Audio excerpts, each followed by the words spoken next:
Awa Balde bu ñu laajoon tey bu ñu doon wax kan mooy Awa Balde awa luñ mën a expliquer loo xam ne nii da koy résumer tuuti. Mohamed, j'aime pas me présenter du ma nit koo xam ne damay bëgg di wax ci sama bopp parce que bugguma kenn ku ma xam. Awa Balde nee na bëggul kenn koo xam waaye Awa Balde mi ngi ci ñu koy gis ci boo tapee Awa Balde ñëpp xam ko nga ne Awa Balde nee na bëggul kenn koo xam loolu du xam lan mooy xam. xam dëgg nit ki mooy xam fond te man sama fond dafa rër ñu bëri ci forme rek la ma nit ci xamee mooy li ngay wax noonu. exactement parce que Awa Balde man tey dama doon seet lu bari di dugg ci Google bi di xool mais dafa am foo wuuteeg yenn nit ñi c'est-à-dire man xaw ma nag man maa ko gisul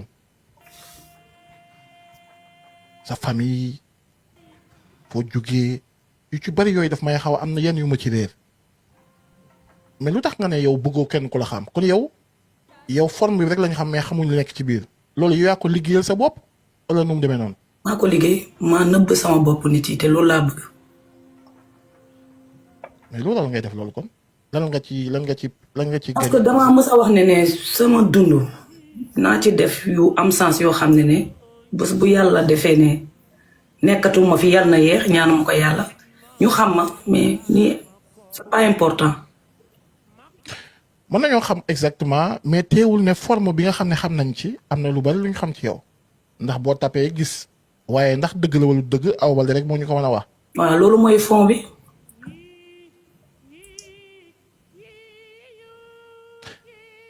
kon Awa Balde parfois bu ñu koy dégg muy wax wala man ma dégg ko muy wax damay jàng ci moom nit ku cultivé ku jàng. sa cursus scolaire mën nga ñoo ko wax tamit wala. xam sama mën naa ne sama jàng dafa large parce que au delà de jàng école mbedd bi daf ma jàngal aduna jàngal ma léegi cocktail boobu noonu mooy def peut-être nit yi di ne dama am xel. ma gis la sa loolu adduna bi lim la jàngal ak mbedd bi lim la jàngal nga boole ko tax na. ñu gis ci yow Awa Balde góor du Awa Balde jigéen mais Awa Balde góor exact may laaj c'est-à-dire loolu lépp àdduna bi lim la jàngal loolu lim la jàngal lépp lan moo ci gën a positif loo xam ne ni mën nga ko téye mën nga ñoo ko wax yow. li ma àdduna jàngal lu positif. waaw. mooy ak lu mun a am ci àddina fexeel ba nekk nit ku baax. loolu la ma àdduna jàngal ndax xam naa ne àdduna amul solo li may waxet yow nii sax dafa neex yàlla mën naa dagg live bi pare diggante dund ak des fractions la donc de ce fait loolu rek war na tax nit ku nekk di sàkku baax loolu laa jàng. man Awa Balde dafa may jaaxal parfois su ma lay xool. man danga ma xaw a bett tuuti parce que man dama pour wax la dëgg dafa am fenn fu ma la qualifié woon bi ma la woowee fajar nga yeewu julli ba pare ne ma man Mouhamed yeewu naa bu yàgg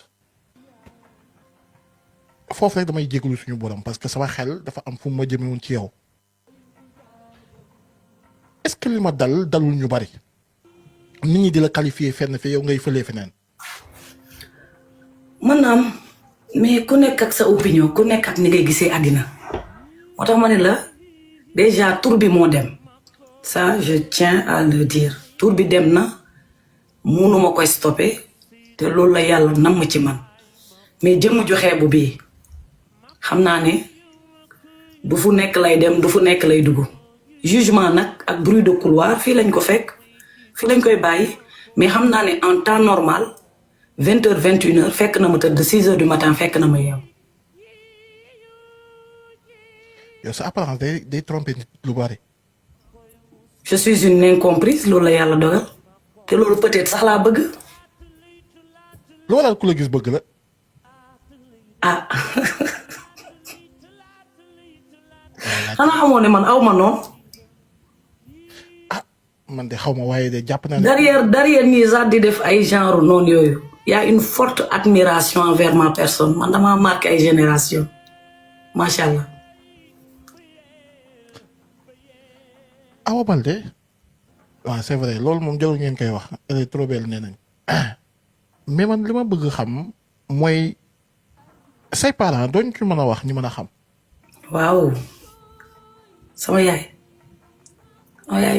jàmbaar la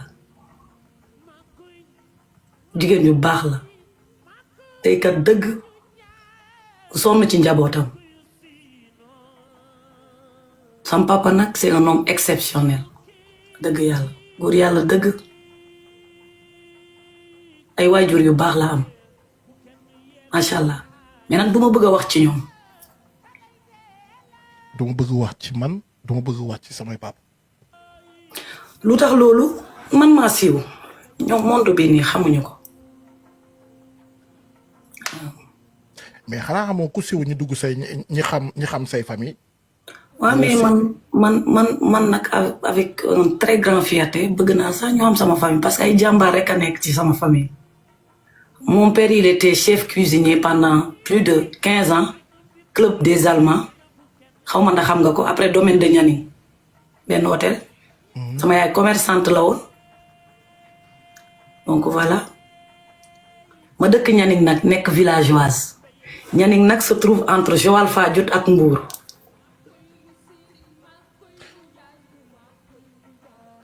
Awa Baldé dañuy bàyyi parent bi tuuti ma am benn vidéo boo xam ne ni dama ko seetaan ma gis la ci vidéo boobu ngay sang benn nit j'ai pas compris nit koo xam ne nii xaw ma nag yàlla na ma yàlla jéggal xaw ma ndax léppam ñëw na wala déet mais ma gis la nga koy sang. waaw muy góor. waaw. fi nga toll yow ak ni ngay def lu waral nga dem di sang nit kooku j'ai pas compris. bu ma jàppee ne àndut ak xelam à 100% jàpp naa ne war naa ko sang defar ko solol ko ay yére parce que nit la mu doon noonu moom tegu ko boppam nattu la yàllaa ko teg. Awa Baldé am nga say morom yu fi nekk ñoo xam ne xam naa leen ñu bari xam naa leen nga am immunité boobu man vidéo bi ma ko gisee pour wax dëgg daf maa xaw a choqué. lu tax. parce que dama gis say morom yu fi nekk gisuma kenn ñu koy def ñu bari wala gisuma sax kenn ku ko mës a def c'est-à-dire jàpp nit yow ak ni nga mel nga sol say tic-tic xaw ma say lan nga sol jàpp nit ki di ko bomb muy góor nga koy sang. éducation de base boo juddoo fekk yaay baax papa baax di taxawu njabootam di taxawu ay njabootu jàmbur nit koo gis rek après danga koy def ni sa bopp.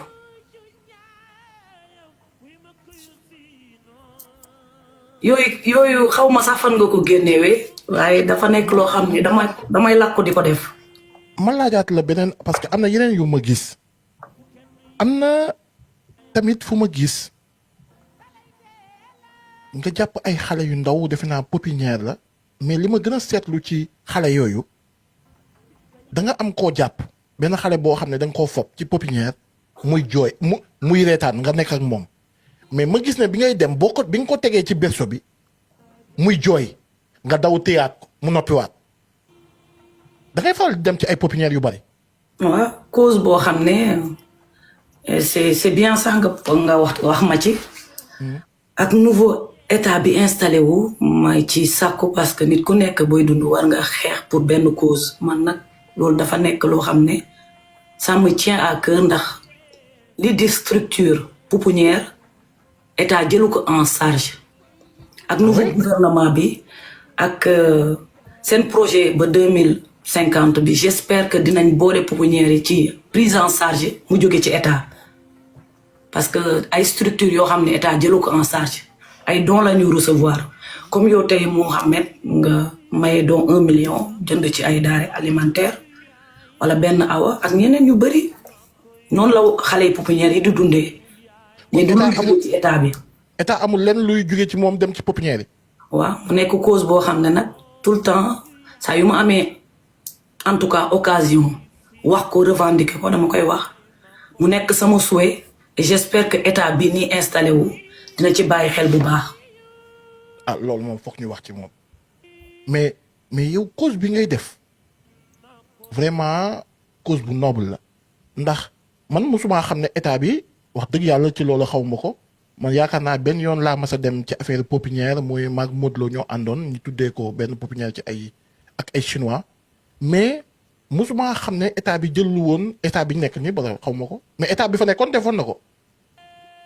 état bi fi nekkoon. non plus état bi fi nekkoon defu ko aussi. mais loolu yaa ngi ci dox ay jéego. ay jéego li ma man maa ngi koy def mënoon naa créer fondation mais du lu ma bëgg musuma bëgg ay créer ay fondation. lu waral mën nañoo xam lu waral ngay dem ci genre lieu yooyu ay pépinière ay yooyu lu tax nga fay dem c'est-à-dire mën nañoo xam exactement lu waral lool. donner de l'amour xale yi dafa am ñoo xam ne seen yaay yi buñ leen di accoucher la ñu dëddu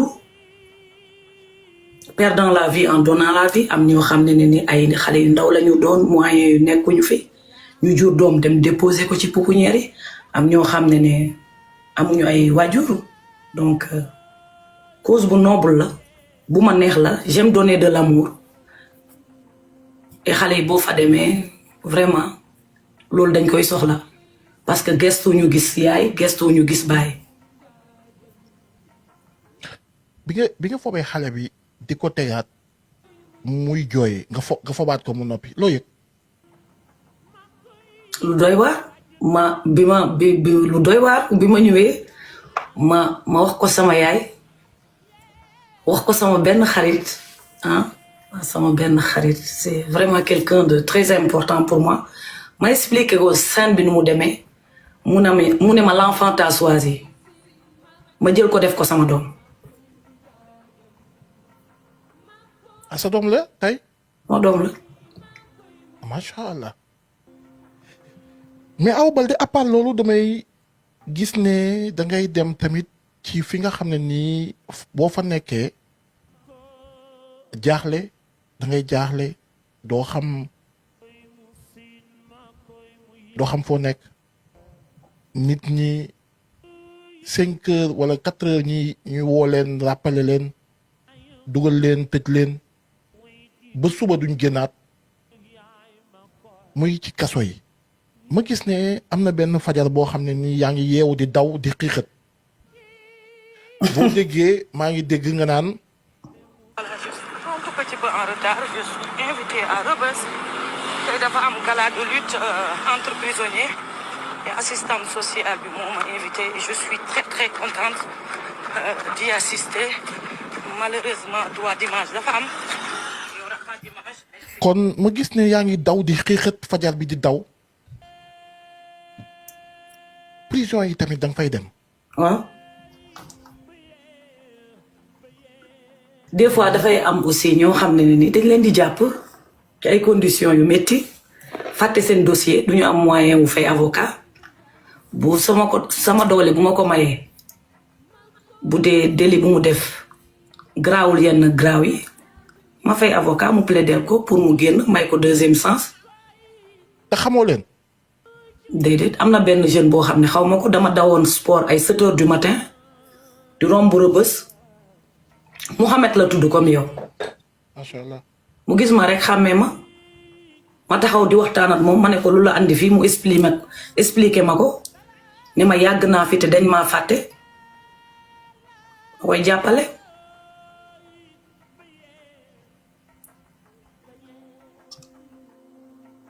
hôpital de Mbour bi tamit.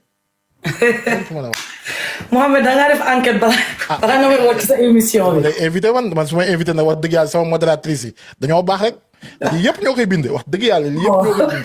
non. lii yëpp ñoo koy bind hôpital de Mbour bi loo ñu ci mën a wax. ay hôpital de Mbour. waaw de base man waa Mbour la. am na ñu dëkk Mbour ñoo xam ne xam naa leen sama waay. waaw ça m'arrive nag ma kaalawu sol grand boubou kenn du ma xàmmee jël benn somme dem ci kees bi toog ci suuf ku ñëw ma fay ordonnance bi te doo xam ne maa ko fay. macha allah.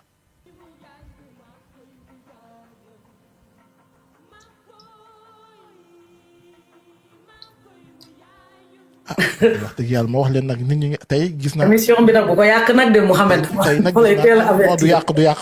tey gis naa bu yàqu de dimbali ma tey nag gis naa kenn ku ma gën nag ku mu xam ne nii kii nag moo ma gën parce que man nee nañ Mohamed da ngay def lu baax waaye kii nag li muy def da ko dëgg yàlla ah Awa Baldé chapeau man de sax dama laa mujjee fan waaye man dafa am leneen loo xam ne nii dafa am c'est-à-dire pépinière nga dem jël benn xale mu nga teg ko muy jooy nga jëlaat ko mu noppi ma gis benn vidéo boo xam ne yaa ngi yeewu fajar di daw dem ci prison yi loo ciy gañe dara pépinière yi loo ciy gañe dara. yàlla. waa xaaral rek man su ma wax ci àdduna laay wax waaw. lan laa defal yàlla bu mu def ma ni ma def dara lii laa ko mën a feye jaamu ko à ma façon am naa sama benn mag bu jigéen suñu taaw kani la tudd au passage maa ngi koy nuyu sama yaay la dafa baax nekk jàmbaar liggéeykat di liggéey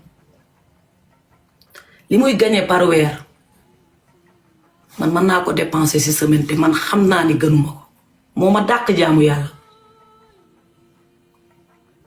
est-ce que yaa ngi comprendre xam nga loolu dafa garaaw moo tax lu nit war a sante yàlla dafa bëri man mënuma lu dul sant defaluma dara yàlla lu tax mu may ma li mu ma may moo tax ma xajal ci ñëpp. réponse bi ma am danga ma mel ni danga ma mbéj eggaliguma sax nga ne ma lu ma defal sama borom bi ba mu defal ma li ma defal nii nga ne ma yàlla ma ne la amoo ci dara nga ne ma yàlla ku am yàlla am lépp am na benn mag bu ma doon ko wax dama gis sa yenn morom yoo xam ne nii dama leen a fréquenté xam leen gis naa différence lu bari entre yow ak ñoom ci benn côté mooy ne yow sa lépp da nga koo oyofal humilité boobu nga am foo ko jëlee. man topp ma jamono man àdduna lay dund et la terre retourne à la terre bakkan bu ñam dund di nga ñam dee dara jaru fi yenn yi at loo mën a jaay rek am na ku la ko ëppale te man nag wax dëgg yàlla dama am ay nit yoo xam ne macha allah yàlla may na leen lépp te dañoo simple simplicité lu ko waay jëndee jar na ko ma am papa ju simple boo xam ne ni Mohamed sam papa simple na simple boo xam ne ni bu la rombee man nga bàkkaaru ci moom ne kii du papa Awa Baldé ndax façon yére boo ko jëndal rek bugg ko moom yére yu oyof yooyu benn doy na ko est-ce que yaa ngi imaginer dimension sama yaay noonu la mel tamit.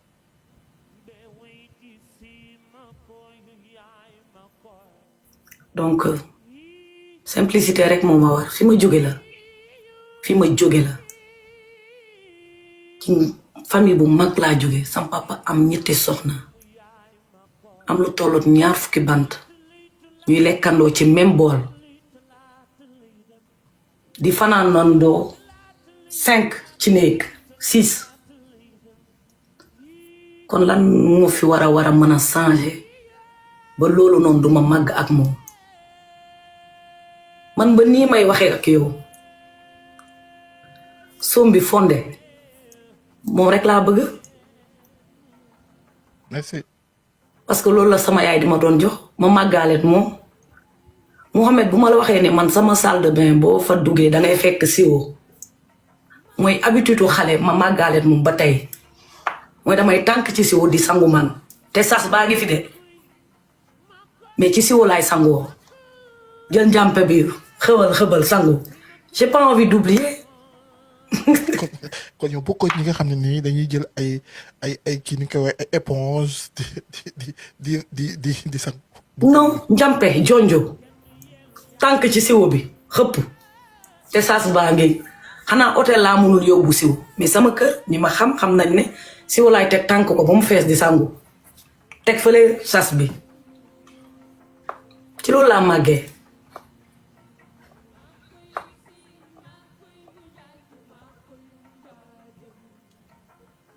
ah man de wax dëgg yàlla fan laa man de waaye Rox rek moo ma tax de waaye bu dul woon Rox fan naa la trop wax dëgg yàlla.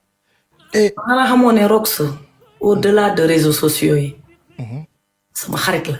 ah waaye yow kon yow doon nga sama xarit bis ni ki tey.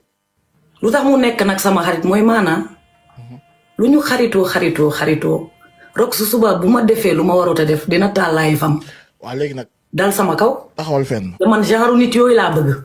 kaay ma wax la dara boo ko waxul woon du ma ko wax Rox dama ko envoyé tey lii boo ko envoyé muy suñu kii bi muy suñu interview bi ma ne ko tey de Awa Baldé laay invité xoolal li ma bind ne ma kii sama xarit la Mohamed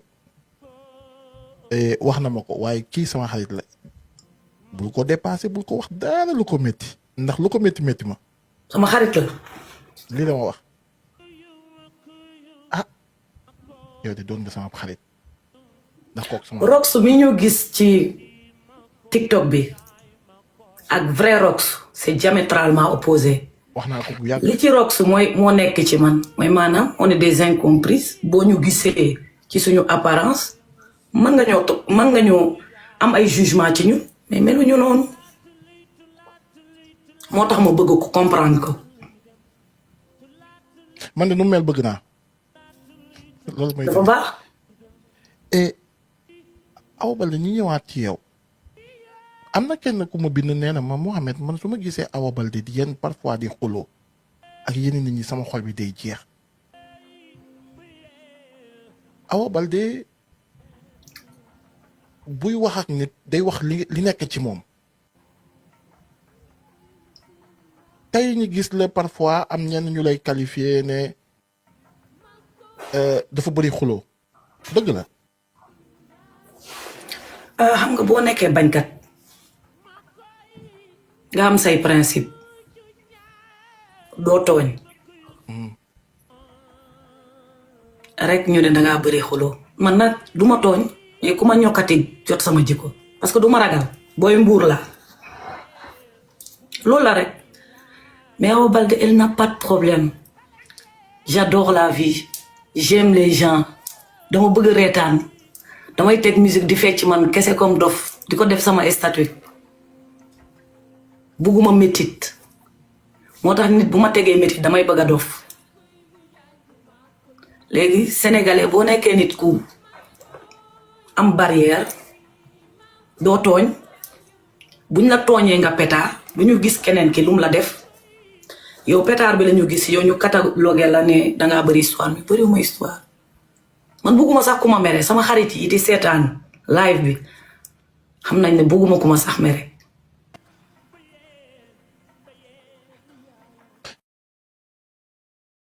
loolu laa gis ne parfois est-ce que duñ jàpp ne ñenn ñi ñoo la gën a muus ci benn côté ñoom dañu par exemple dañ lay def li lay def ba pare rocceeku mel ne ñoom du ñoon waaye yow boo génnee rek pétard. lu tax je m'en fous de ça man nag Mohamed kenn du ma guider sama ligne de conduite yal na bu ma leer ne man ci dëgg laa nekk du ma ragal a wéet ci sama yoonu dëgg man combat bu ma jóg yëkkati rek ci yoonu dëgg laa nekk ndax xam naa ne du ma tooñ moo tax ma nakari deret moo tax sax ma réew xam nga ku dul tooñ ku dul dugg ci yëfu jàmbur ku lijjantiwul aw ma juge je suis personne pour juger personne ku am compréhension kooku noonu bàyyi ko mu nekk ci rukkam rek bu ko ñokkati ndax boo ko ñokkatee rek gis loo mu mës a gis loolu la rek moo tax ma ne la je m'en fous. foofu nag laay dugg Awa Baldé Awa Baldé am na kenn ku ma am lu ma envoyé te ñoo bokk groupe bu Pastef mais loolu bi ma ko waxee damaa jaaxal ne ma Mohamed laaj ko tey est-ce que mën naa laa laaj ne yow la ñu waroon a wax tey Adji Sarr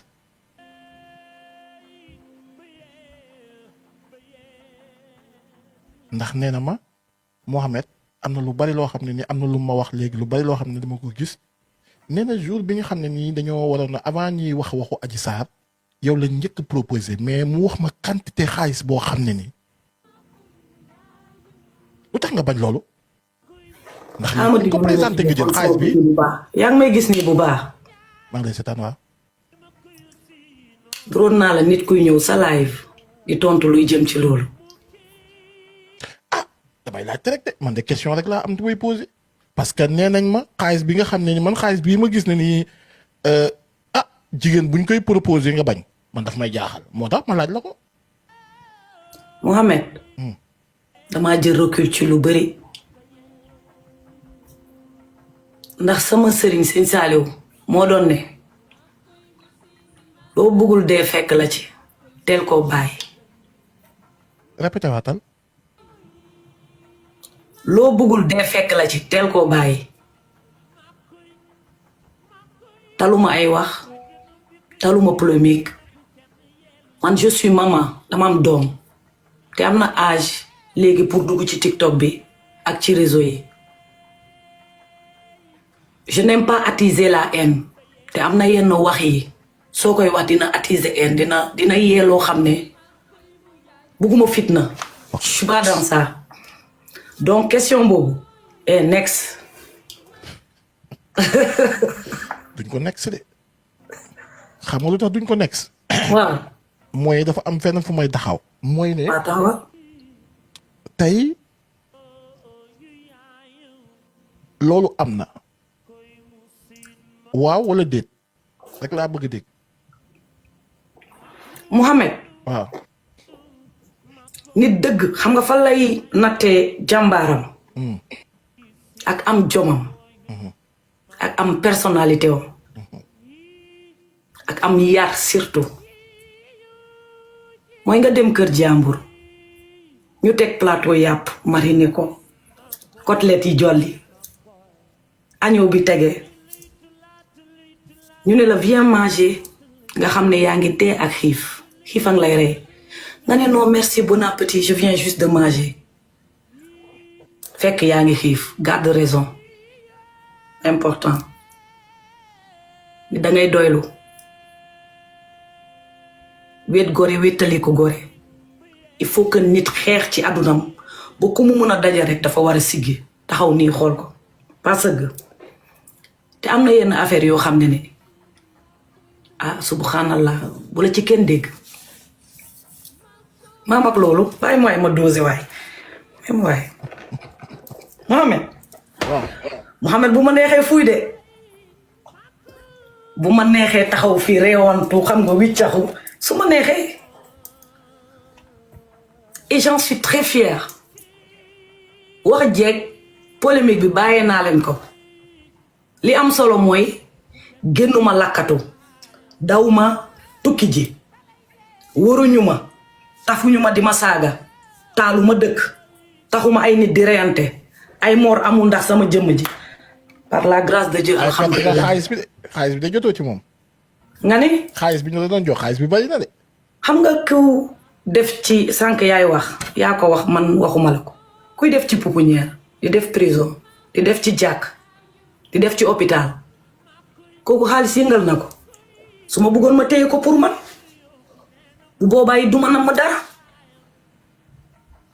man j'aime pas l'argent mais j'aime gagner l'argent mais j'aime pas le garder mooy maanaam mën naa reyante nii ba am ko su ma paree joxewaat ko kooku dina def lu bon wala lu ñaaw pour lan xaalis et je suis pas une crève la dalle moi j'ai pas faim donte nag sama yaak sama papa sombeeg cere bi mais suur naa ci këll dama regg kenn du ma saax-saaxee kenn mënu ma saraxe te du ma nangu kenn ku ma saay-saayee ah oui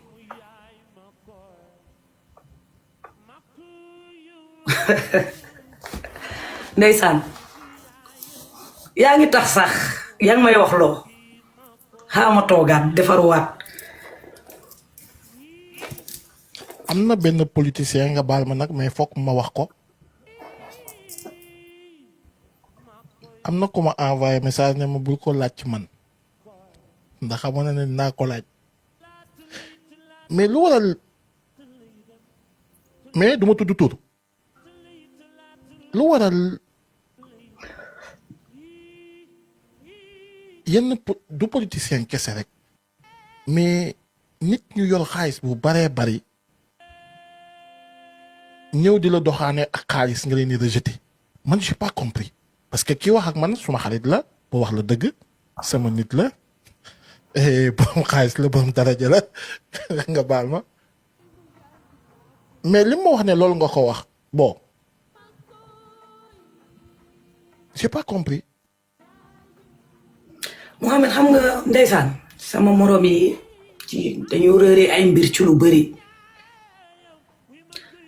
gis nga góor te yow góor nga xam nga li ma lay wax mën na jël 10 millions dans le seul but pour am ma mais une fois que mu am ma fini ku perte ma perte n'est-ce pas il y a ce qu'on appelle aimer la personne et aimer la situation te góor yu bëri Sénégal du yow la ñu bëgg sa tur la ñu bëgg da nga siiw jigéen nga yaa ngi génn télé ci série yi bu doon xaalis kese kon ma toog ak sama papay doom on parle d'argent là on parle pas des petites miettes parce que sénégalais dafa gaaw a wax xaalis te loolu du xaalis te yow xam nga li ma lay wax ndax xam nga xaalis te am nga ko sax. waaw aw ma ko dem na aw ma xaalis man. ndax ni nga ma xamee noonu laa la xamee attention. nañ wax ci leneen léegi. ma am lu ma la laaj. mais Awa Baldé tey dafa beneen Awa Baldé laa gis parce que man bon premièrement jaaxaloon na ma parce que kii ñëpp xam nañ ko ku yàlla may la nit présenté la ko nga dem mu wax ak yow lam la proposé dem na boo am lu ma envoyé parce que man oto lay jaay mu dem ba proposé ma ne ma bu la neexee jaay ma oto bii mais yow oto bi xaalis lay jar 70 000 euros nga sànni ko ne ko man kenn du ma utiliser. J'en ai rien à foutre, je m'en fous. Man dawal naa auto édition limitée 5 lañ ci defar dans le monde am naa montre boo xam ne 53 exemplaires kese lañ ci defar dans le monde numéro 13 bi maa ko jënd namuma dara yàlla may na ma lépp bu dee doom am naa ko bu dee benn yoon la sama aduna góor mës na maa tàggal bague devant Dieu et les hommes takk ma si ka samay kanamu wàjjur la laay daw bay daanu njëkkantew ma Mouhamed nekk naa Sénégal des années may jël taxi tàngaay di ma rey ku am tur ni man xam nga ne oto jaaxalu ko su ko bëggoon am. baal sa waay barke alxuraan du ma tudd sa tur tranquille du ma tudd sa tur waxal ko. ndeysaan. mbaa du daa ragal nga tudd turam. non waaw astaghfirullah du ma tudd turam waxal. Mohamed téppi moo gën yuret siiw naa waaye maa bañ duma nekk gelu gaa yi man dama bëgg am liberté bii nii nga wooma sa live ma toog di wax ngay lire commentaire yi ngay gis commentaire yi muy positif mais pas lu négatif doxuma ci loolu te gëmuma loolu man góor booy ñëwee di ma doxaanee xaalis sax damay jàpp ne danga may saaga parce que góor mënuma won wala may ma lu sama papay doom mayuma c'est impossible